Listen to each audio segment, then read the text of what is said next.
लो hello आपण मैंने भावुं कि क्षीर ग्लासटा धरिकी मु बिल मझे कुआड़े जाऊँगी जदि जानापी चाहते भिडियो टी लास्ट पर्यंत देखते। आज सकाळु गाधे पाधेकी मु घर ठाकुर पूजा करके घरे बसती तो हठात मो सांगर कल आसला कि चाल टिके जीवा माँगर दर्शन करके आसवा मंगलवार पुणी माँगर कथा मु कौन मना करें जेहेतु आम टे डेरी हो गला तो आम बिल मझे टे पशि आसलु कारण टे सर्टकट हाँपाई आसिक मो माँ मंदिर में पहुँची जाइली तो आपण मानक पूर्व भिडियो कही माँ बिल मझे बास करती तो आम बिल मझे टे आज पलि आसलु खुशी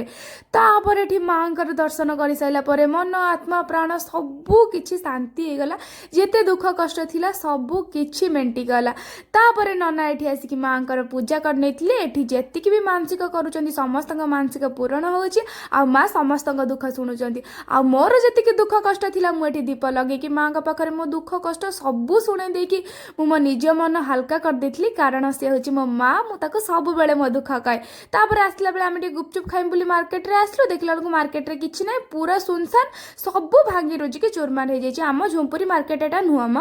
तापर घर को आसिक भजा और रोटी आलू कषा खाई देती आज एतिकी पुणी देखा नेक्स्ट वीडियो रे।